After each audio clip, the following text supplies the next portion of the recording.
Good evening. Everyone seems to be drooling over the projected $1.7 trillion SpaceX IPO from the Financial Times to PitchBook. PitchBook?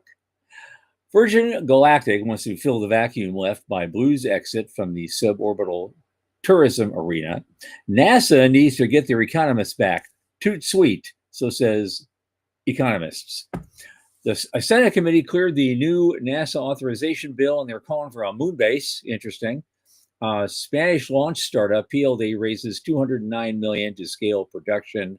Vast raised another $500 million. They just announced that today.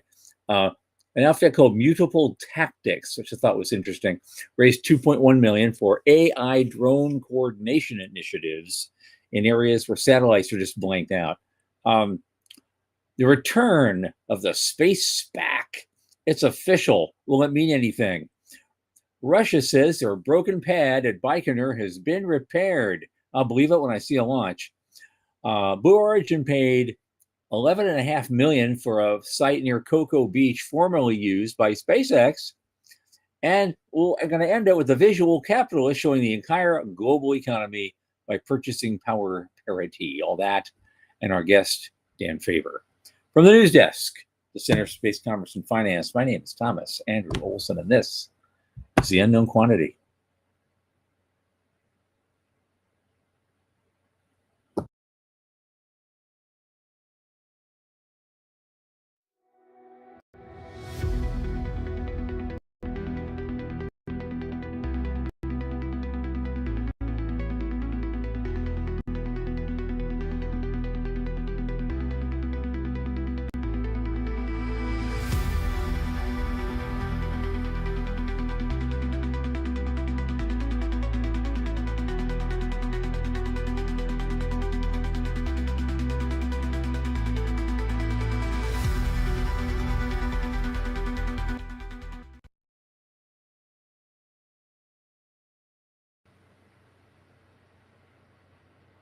And of course, as you know, this program is brought to you by the Center for Space Commerce and Finance. And who are we and what do we do? Well, you know this, but I'm going to tell you anyway.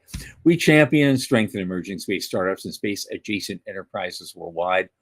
Our pitch events are world-class boot camps, fortify startups to be better investor ready. Now, a lot of our work, especially this podcast, is supported by our listeners and fans like you.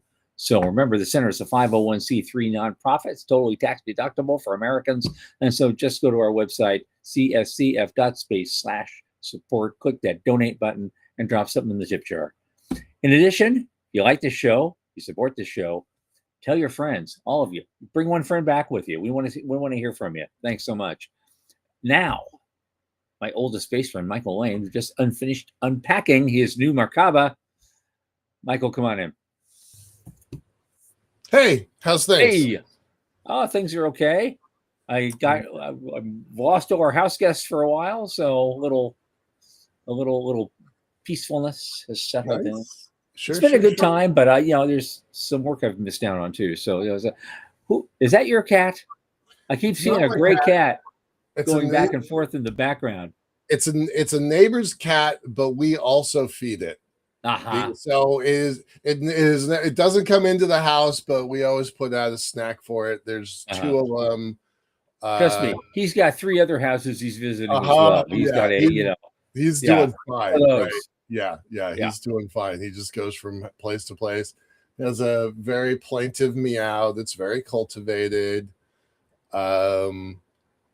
And the raccoons show up also. There you go. And because there's plenty of game, there's the largest coyote I've ever seen sat right there and came through that same game trail. So yeah, and I live on. There's a big road that's maybe 200 feet that way. I mean, I live in the main area. I just happen to have a lot of trees around me.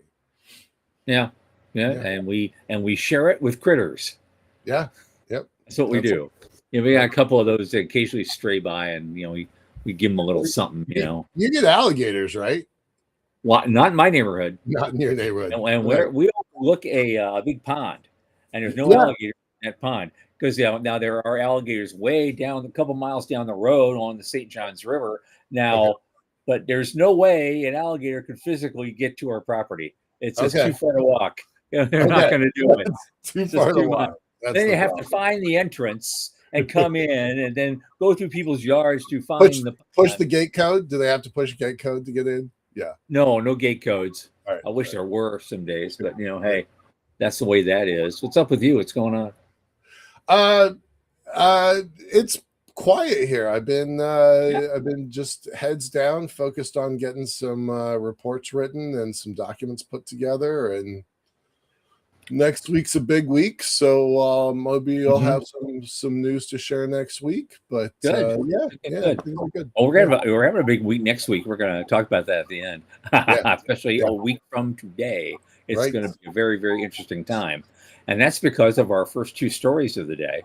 Got something from the Financial Times that referred to SpaceX as the final frontier of IPOs. And I mean, this is what's happening. I'm not going to call it tulip mania yet, but you know what? It's just like everyone's jumping on. Now I've heard Citigroup is now going to be one of the big banks involved in this. Okay. That just came over the transom today. I hadn't seen that. Okay, yeah. Good. There's just a quick blurb somewhere, some of that. I was like, okay, I'll see that. So there's what do we got here? This thing has already jumped $250 billion because it was only 3 weeks ago that it was a $1.5 trillion value. And how did it jump from 1.5 to 1.75?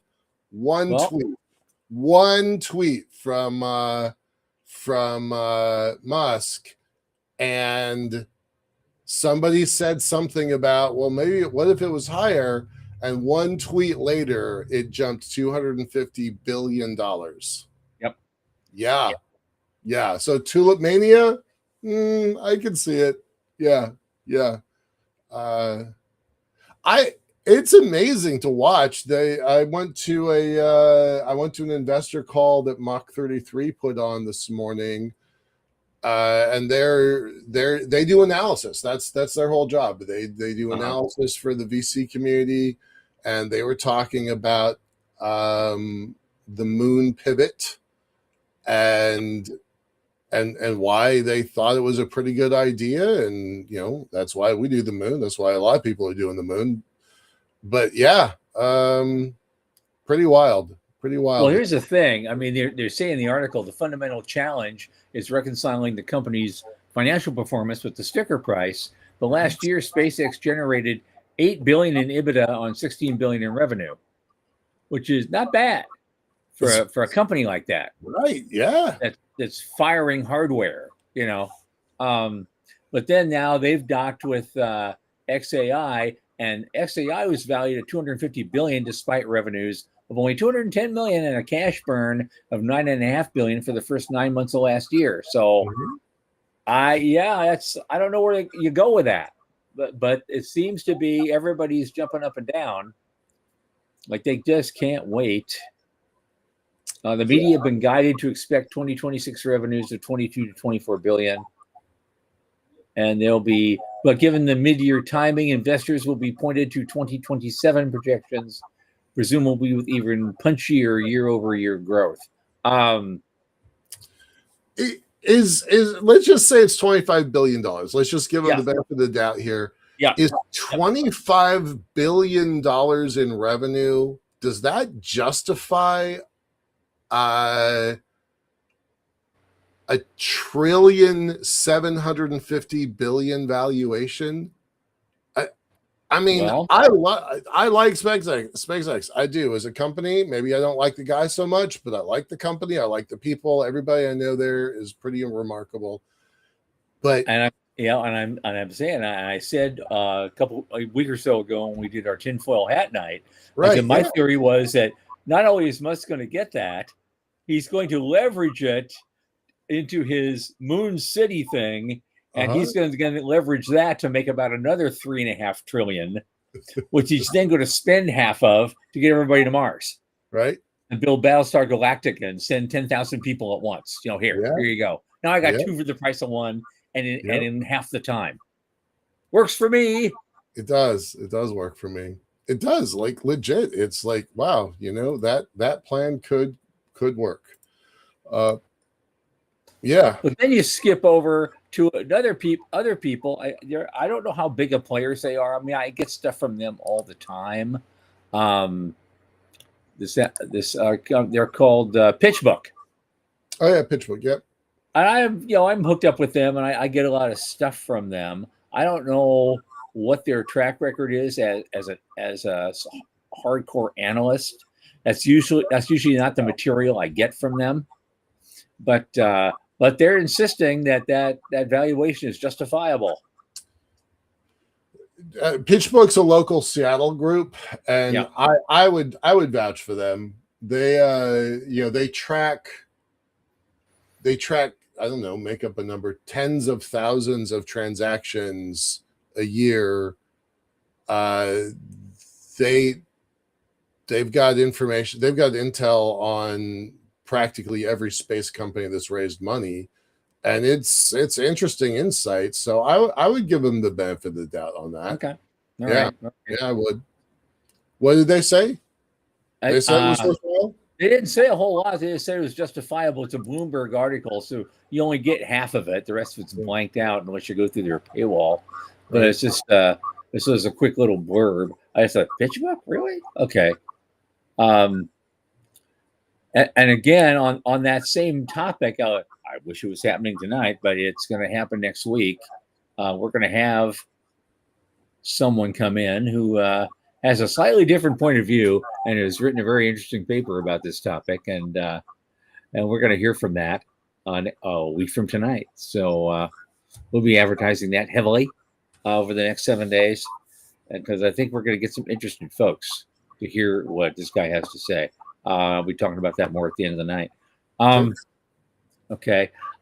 Next up, interestingly, we were talking a couple of weeks ago when Blue decided they weren't going to do New Shepard flights for a while. They're putting that on hold so they could build their moonlander. And we're thinking, well, who's going to pick up the slack?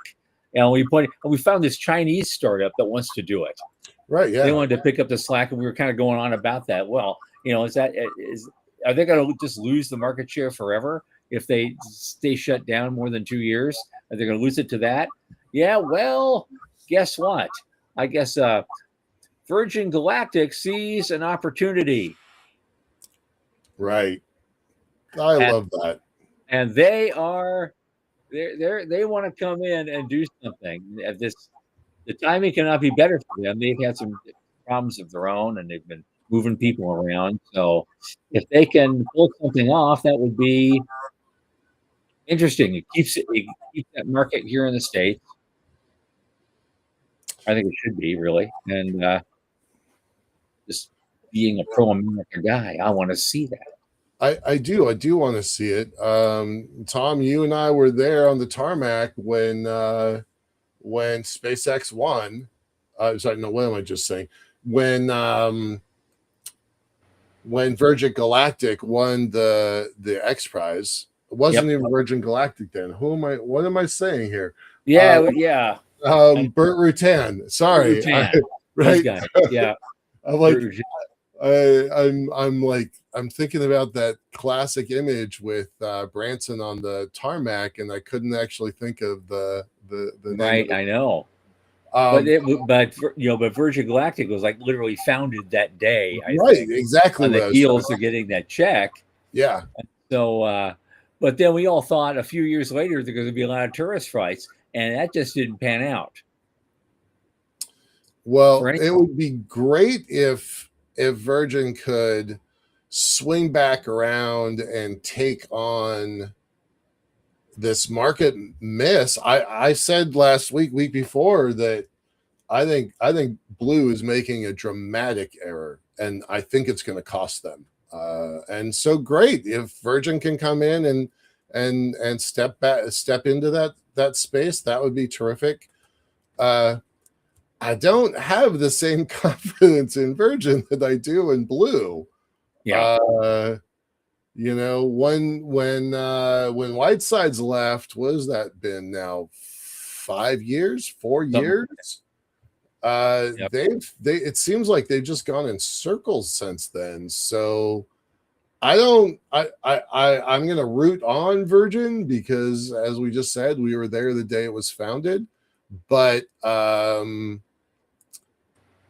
I don't have confidence in them as a company to execute on this plan. And here's Blue giving up, a known customer base and a reliable. I mean, yeah, it's expensive. They're probably not making money at it yet, but that tech is vital.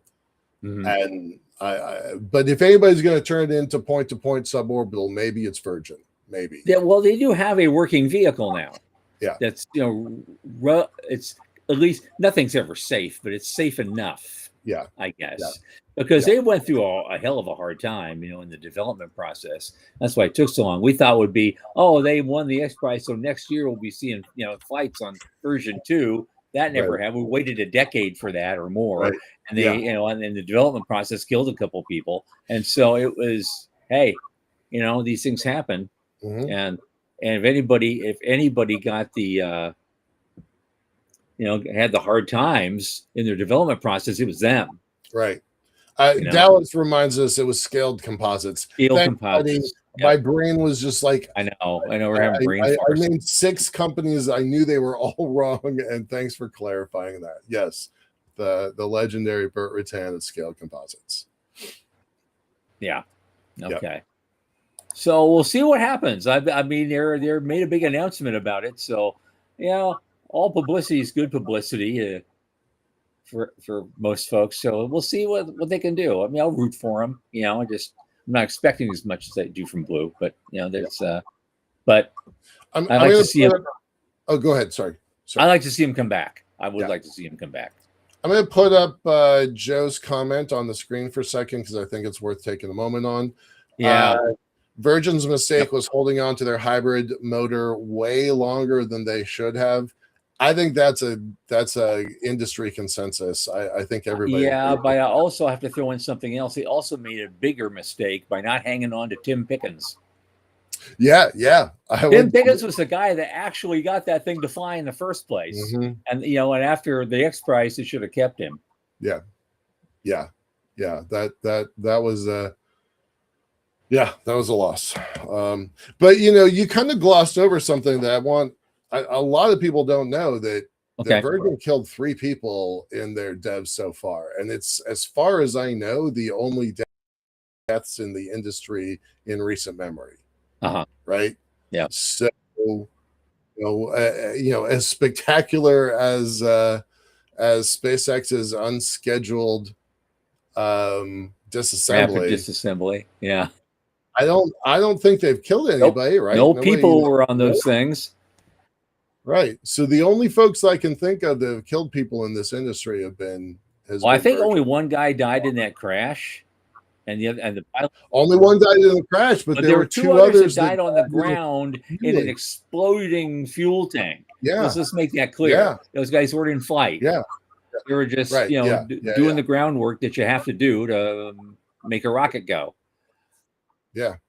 So, I mean, that happened under Whiteside's watch. So I have a lot of confidence in him to have changed the culture there. But, I do have a little skepticism for Virgin, even though I want to root for them. Does that make sense? Yeah. Oh God, what do we got? We may have to go on and on and on. So there's that. Now there's another thing that's on the Hill. It was kind of interesting. And talking about NASA and their commercial space industry, and a bunch of economists are saying NASA fired all the economists, and now they need them back, and they need them back right now. Right. I definitely agree with this. It desperately needs to bring them back. So under the madness that was Doge, a lot of people that were pretty useful got a pink slip. Yep. And one of them was the entire office of the chief economist at NASA on a different program. We never had him on our unknown quantity show, but we had Dr. Alex McDonald on our show on a prior show, probably 2 years ago, maybe 3 years ago. Super interesting guy, super valuable results at the office of the chief economist. And I do find it funny that they're like, oops, maybe we shouldn't have dodged everybody. Well, I worked with him when he was at the portal. I forgot that. Yeah, you know him like directly. Well. Actually, during the glory days, we got those big NASA grants through Ames. Thank you. He was running that program. I forgot that. Yeah. Okay. All right. So let's reach out to McDonald. Absolutely. He went on somewhere else. His team started a consultancy, and they're still writing reports for think tanks, but I don't know what happened to him. Do you know where he went, where he landed? Oh, Alex McDonald? Well, I know he retired not too long ago. He retired NASA just not too long ago, like last year or something. Yeah. He retired. I haven't kept up on where he went, if he started his own consulting practice, because that's what those guys usually do. They go through the revolving door, start a consulting practice, and then go back to the place they used to work and charge a bigger fee. Yeah, that's pretty normal. So this gal, this contributor, opinion contributor, Mary Gunther, she's basically saying like, look, this industry is moving really fast. We are trying to go back to the moon. It would be great if we had a plan that gave us like an economic reality for this going back to the moon. So it's an interesting article. I'm going to read one section of it. 2 short paragraphs. China already has its space station in orbit and is actively recruiting other nations to partner. Without an American alternative for nations to use their crewed and scientific space program, the U.S. stands to lose significant global soft power. This is the sort of misstep NASA economists were meant to help avoid. In fact, the former head economist at NASA published an article late last year that used this exact program as a case study to show how NASA should work to create markets for its innovative space capabilities. So, it was kind of cool. Well, of course, but these guys Mary she's the head of the space policy at the Progressive Policy Institute. And of course, their focus is going to be on, government type solutions. So we fired the NASA economists, but why does it have to be economists that takes a government paycheck? I guess the question I would also ask that, she didn't bother to bring up. And that's, and I get it. You're in the swamp, and this is what they do. We need more guys in the swamp doing our swamp stuff instead of somebody else's swamp stuff. Okay. Now, my concern is that you'd think there'd be plenty of economists that are actually tied to our industry somehow already that could be hired as consultants. I don't know if that costs them more money or less money in the long run to do exactly the same work. I know a guy right now. His name's Sam Dinkin. I've known him for years. He'd be a great guy. Bring and see who you can bring in. Maybe some as a contract. Yeah, as a contractor. And maybe that would be a better way to do it and save a few bucks, but you still get bang for the buck. Possible. Right. That's fair. Again, as I asked last show, I said, look, is this do we need to unleash Jared Isaacman or is what we currently have what unleashing Jared Isaacman looks like?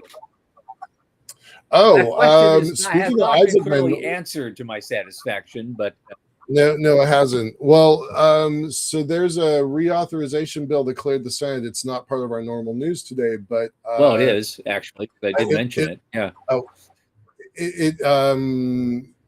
That's right. Are you covering that one?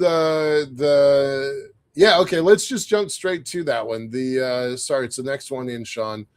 about the NASA authorization that wants to extend the ISS for 2 extra years. There's other stuff that we're going to talk about the moon base and everything, but that's kind of a big deal, and I do wonder if that is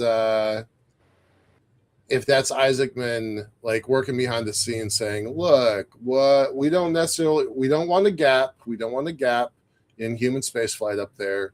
Maybe we need to give these folks a little bit more breathing room. Yep. So yeah.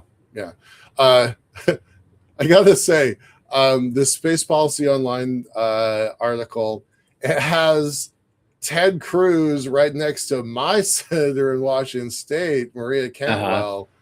That is they don't usually agree on very much, right? Those folks are pretty far red and pretty far blue, and I rarely see them agreeing on something. So it is kind of nice. Well, you know what? It's a space. If you can have Americans and Russians sleeping in the same module on the ISS, nothing. Space is purple. Nothing happens. Then I guess they can do that too on this topic. Good. Yeah. Space is purple. Yeah. Do you want to talk about the Reauthorization Act? Anything else you want to bring up? On this, a little bit more money. It's a little bit more money. Again, it goes into these details of the exploration upper stage for Block 1B and a taller, stronger mobile launcher to support the larger vehicle. But the bill doesn't require NASA to proceed with either one. So, and after decades of space enthusiasts aspiring to establish a permanent moon base, the bill directs NASA to do that as soon as practicable, whatever that means. Whatever that means. And the author put it in quotation marks because so they're calling, but it's basically it's ISS on the moon now. It's a permanently crewed U.S. presence on the moon, capable of long duration habitation, robotic and industrial operations to advance science, technology, DTT. A project so complicated it can only be done by a government agency, like roads. It's one of those days, man. Everybody just waving the flag of, big tech should mean big government. I don't know. I don't know. Amtrak. Yeah, Amtrak. Yeah, that's another example of government interest in transportation systems that goes on and on and long after those transportation systems have been kind of marginalized or outdated. Well, and they've been doing that since the Erie Canal. What it brings to mind is I can't do Rick Tomlinson's accents justice, but the way he breaks down the space sector into Saganites, let's do science for the space for the sake of science, or the O'Neillians, which is the camp we tend to be in, which is like, let's go out there and build and a lot of Heinlein influence to that. And then there's the von Braunians, look what your great government can do for you, look but don't touch, right? Or I guess Sagan is look but don't touch, and von Braunians are let's get out there, let's have your government lead us out. Yeah. Right. If we have our bold heroes going on to Mars, all 2,000 of them. There you go. And we can just sit and applaud, and no one else gets to go. Yeah. I want to do a shout out to some of our audience here. Wes, hey, Morty, hi. Thanks for showing up, Joe. Appreciate it always.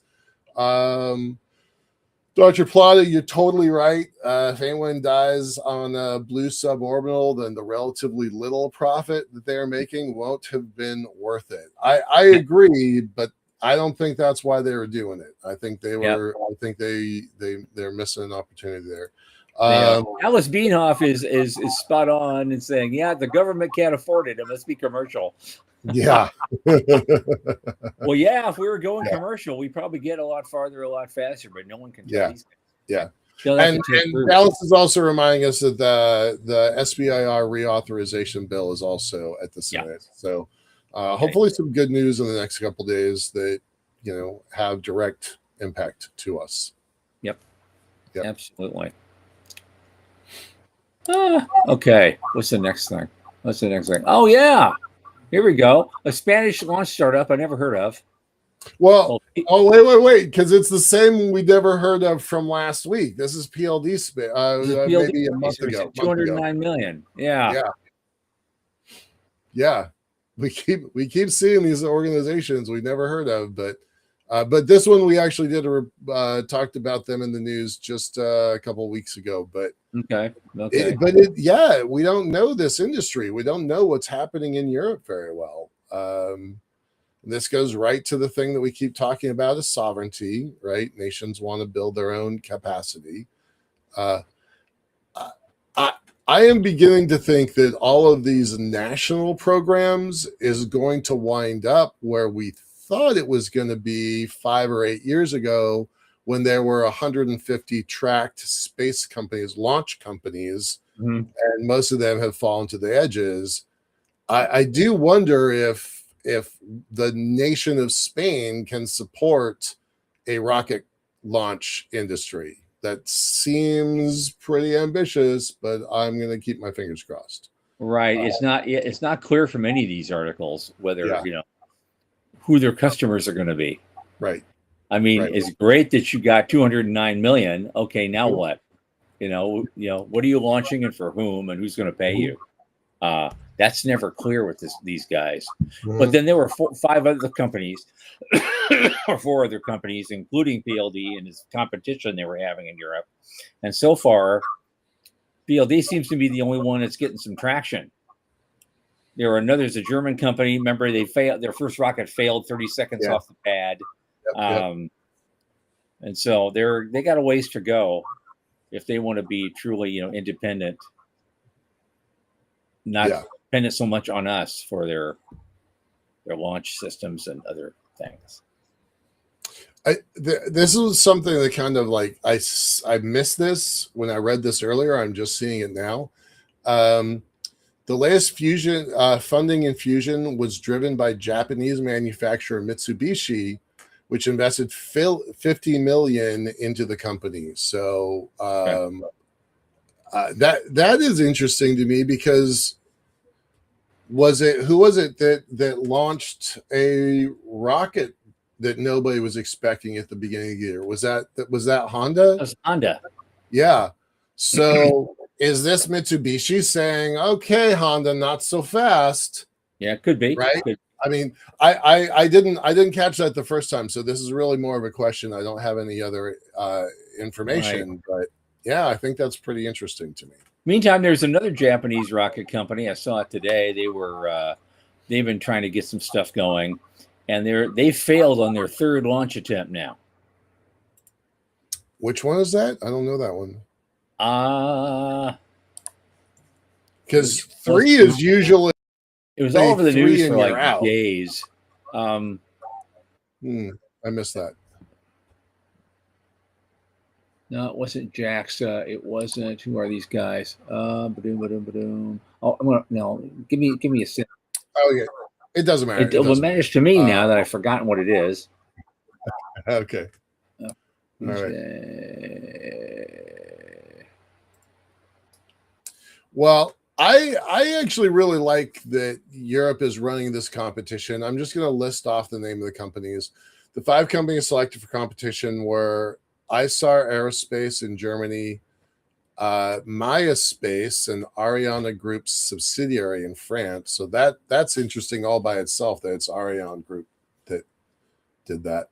Orbital Express, Orbex, but Orbex has been in trouble, and we just talked about Skyrora trying to buy them, and somebody else trying to buy them, and the UK stepped in and played favorites. And then PLD Space, which is the one we just talked about, and Rocket Factory Augsburg in Germany. So Germany has 2 of them. Okay. I thought that was it was Kairos. It's called Kairos. Kairos. Oh, yeah. Okay. All right. All right. And just yesterday showed fragments appearing a little more than a minute after liftoff. So they've had 3 strikes now. Drat. Well, fingers crossed. That's not good for them. Yeah. All right. What's next? What else we got? Well, there's a software company called Mutable Tactics, and they raised 2.1 million for AI drone coordination in what they call satellite denied environments. Military AI software enabling groups of military drones to operate autonomously even when sat navigation and comms are disrupted.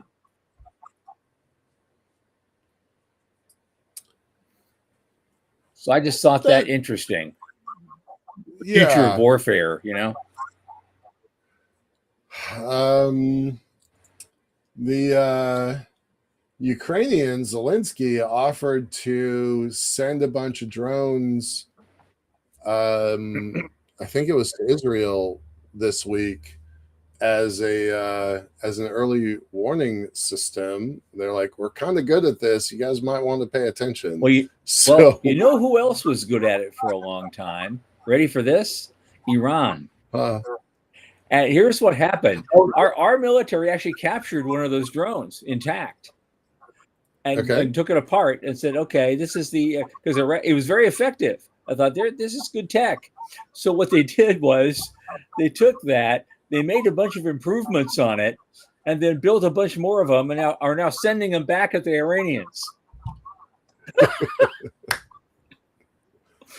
Yeah. Trump and trolling. It's just, it's basically that's trolling is what that is in my book. It's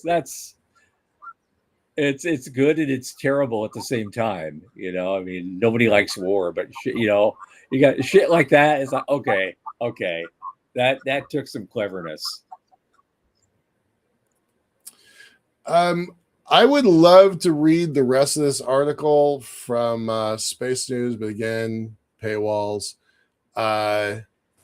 This return to the space SPAC. Yes. I'm going to read you everything that I've got here, and it leaves a lot of open questions. But former investment banker Raphael Rotigen, which we've had on our show, he's a great guy, had to abandon a space-focused special purpose acquisition company in 2022 as hype around mergers with blank check shell companies turned radioactive. 4 years later, he's back after helping raise more than $200 million to take a space company public. But I don't have any more information from that, so I'm going to go look that one up because I'm super curious about what's happening. Yeah, because we mentioned it the other day, and I thought we should talk about that some more. Because if they're really making a comeback, I want to know who's involved and what's going on and how much money they're putting in. But see, here's the thing with me. I see these articles. I know they're space news and they put a paywall on there, but they don't at first. You click on the thing, you see the whole damn article, and then a few minutes later, it shrinks to this. Right. And it's just annoying as hell. Super frustrating because we set everything up and then we're stopped. Yeah. All right. Not sure if I have anything else on that topic, but Raphael's great. He's an ISUer, like him a lot.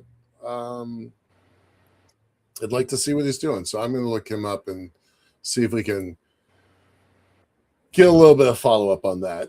Sean, he'd be a great guest to bring back onto the show, by the way. Yeah, especially if he's starting a space SPAC. Yeah, I want him back. Yeah. Absolutely. Yeah, that'd be good. All right. What else we got? Well, here's the thing. It was interesting because when Russia broke their launch pad at Baikonur, we thought it'd be at least a year before they came back. But today, via Reuters, they're claiming that it's been repaired. Fresh concrete. Yep.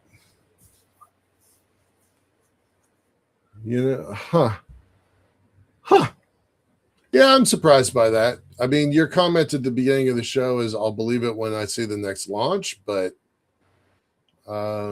yeah, November. It got damaged in November, so that's not that long. Yeah, well, actually, it's in 2 weeks. The state news agency cited Roscosmos. No, I'm saying like the repair didn't take all Right, that right, long. right. Sorry. It's November last year, and now March 22nd, they're already planning a launch. So That's great. we won't have long to wait.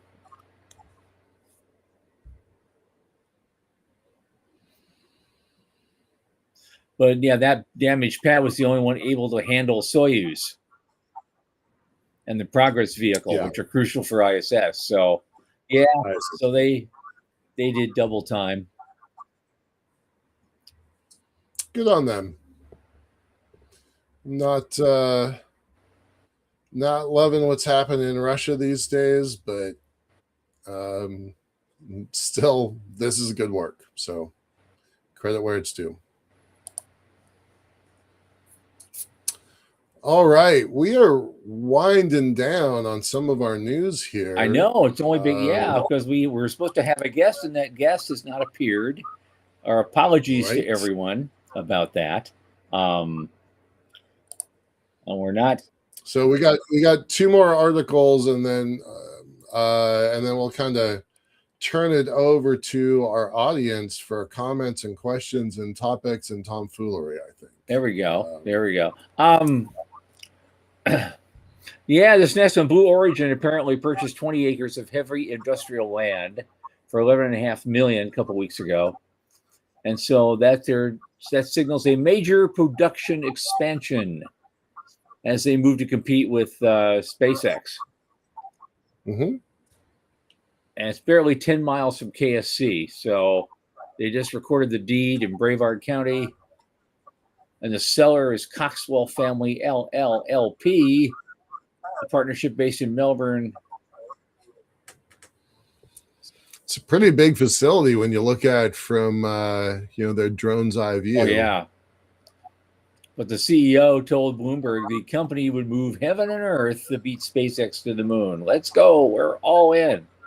So there we go.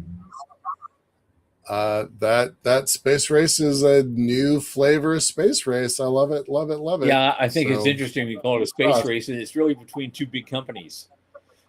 Yeah. And not governments anymore, I mean, we keep paying lip services. Yeah, we're going to send Artemis to the moon, and we're going to beat China there. But no, the real race is between 2 giant mega corporations looking for bragging rights. Right. I'm going to give them a little more credit because I think it's more than bragging rights. But there's bragging rights. Don't misinterpret that. The bragging rights leads to a lot of things. Well, leads more opportunities. SpaceX has a lot to lose now, right? Like if they really push this 1.7 trillion IPO, they have a lot to lose that wasn't at stake 6 months ago. Right. Yeah, so I'm that they have a whole new level of pressure on them. It's going to be a vice that I'm curious to see how that plays out. Yeah, but I'm glad Blue is out there doing what they need to do to tackle this. Well, I'm become a fan of their lander. I got to tell you, because because it's wide and flat, or because it's got wide legs. Well, it got wide legs. It's squat, and it has a stairway that comes down, and you can just walk casually down to the surface. Like almost, I'm in. An old guy like me could go to the moon, and I yell, "Hey, I'm just taking a walk. I'm grabbing onto the handrail and going sliding down there. I'll be fine." Instead, as opposed to the other one where I got to hook up to a harness somewhere and be lowered to the surface. Elevator would be super handy at that point. Yep. There's a guy who likes elevators a lot. Yeah, I do. All right. What do we got here? Last thing. Jump into it. What do you got? Well, I got all sorts of shit I could do beyond the last thing, but okay.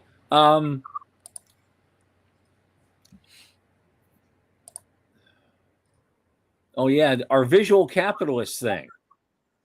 Yeah. Yeah, that's a view of what just to show everybody what the entire global economy looks like by purchasing power.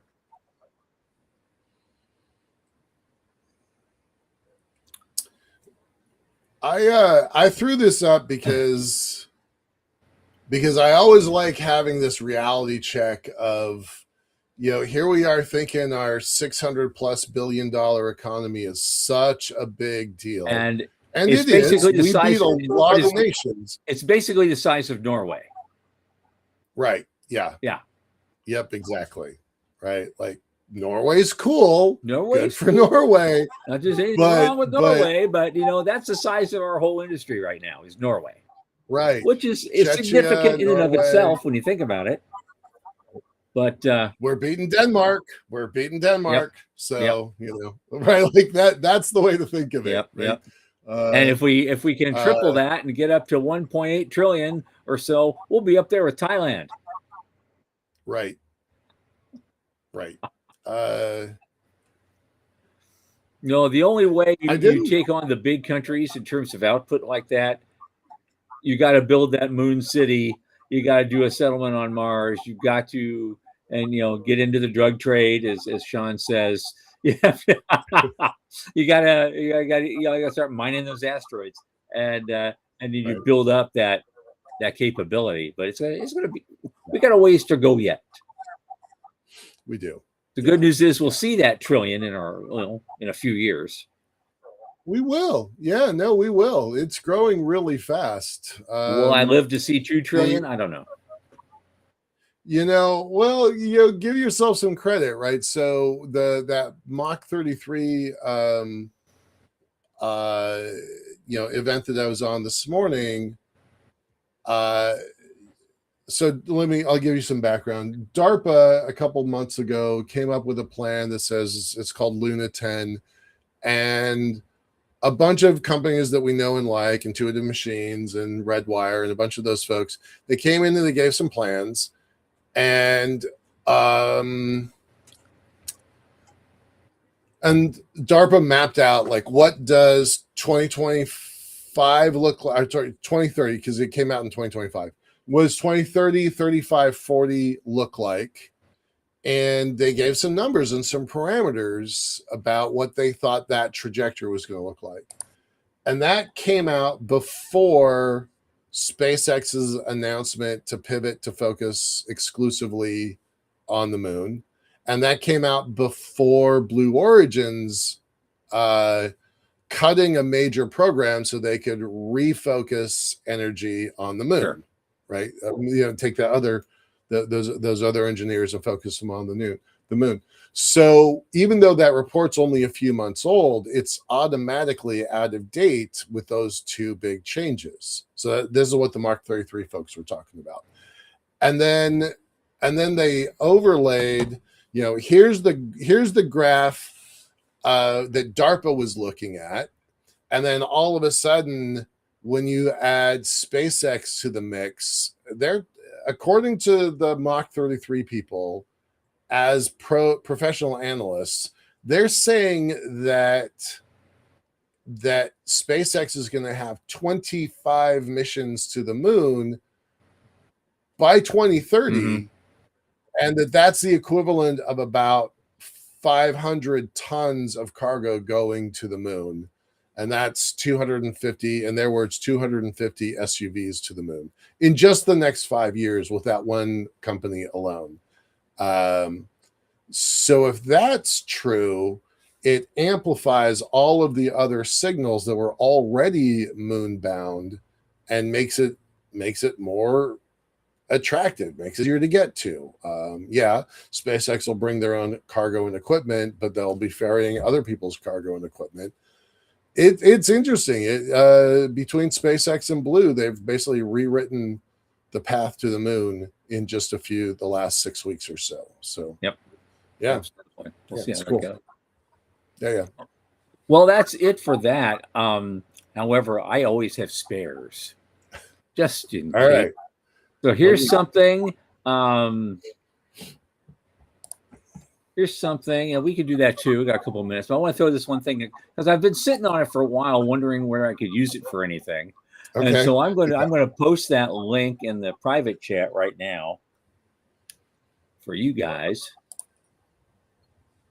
It's a Wired story that says this is the worst thing that could happen to the International Space Station, and it's one of those things, and it's just being wounded. It's a thing where, because debris pelts the ISS all the time, because we always talk about we're gonna deorbit this thing in 2030, and but there's a there's a good way to throw out the ISS, but then there's a really bad way. And that's actually a really big an actual breach from a major impact. And there's because if you have a 20 centimeter wide hole, you have less than a minute to respond. And that's pretty bad. And the thing is, they have what they call a pizza box, is a no-fly zone around the ISS. So if a piece of debris is predicted to enter the box, which means at least a 1 in 100,000 chance of collision, they do avoidance maneuvers. And they fire thrusters and dodge the trash. It's been used dozens of times. But the system only tracks about 45,000 larger pieces. I think I have an app on my phone that does that too. So, I mean, there you go, right? They have Faber key buffers that envelop some of the systems. And there's a bumper called the Whipple Shield, helps blunt impact. But a wounded ISS would be very rotten luck. And so they put the odds of the risk of debris causing a depressurization event in any 6-month period was between 1 in 36 and 1 in 170. Okay. Those aren't great odds. Right. Yep. And so you got two choices. You got to plug the leak in less than a minute or close the hatch to the leaking section. Hopefully there's nobody on the other side, because that's a movie script, right? Yep. Yeah, that is. That is. Right, because once pressure falls to around 490 millimeters of mercury, critical system risk breaking down. They could suffer hypoxia, oxygen deprivation. They could become delirious. And then it's a heart-wrenching call, but if nothing can be done, they need to go to their crew vehicles and get out of there. And it's all, of course, there are other things that could happen. A fire, we've been there. A toxic ammonia leak. That's a lot of their coolant has ammonia in it. So, yeah, that would be a big thing. There's no one single plan to abandon ship, because everything depends on, everything, as they say. But something can happen, because a giant piece of space trash will now be headed toward Earth, albeit very slowly, and with the oversight of the world's top space engineers and scientists. But now it's not, now it's not being crewed. It's just floating around. So. Yeah, my timing's a little off with this analogy, so just kind of bear with me. But I have a 1974 Porsche. I love this car. It's my favorite car ever. But my 2015 Prius is a way better machine, a way better engineered machine. And I use those examples because the ISS was designed in the 80s, and it's kind of like my Porsche, right? Like the plan that made sense 40 years ago doesn't necessarily make sense tonight, right? So, Vast, we don't have the article up, but Vast raised $500 million today to do, commercial space station. We talked about Axiom a week ago with $300 million. There are, depending on how you count it, there's at least 5 very credible, very large space station companies. So those folks have got to replace the ISS. Like, that machine is not a safe machine in the way that my car, my Porsche, is not that great because my maintenance is not that great, right? I haven't driven it in 2 years because I have a crack in the axle.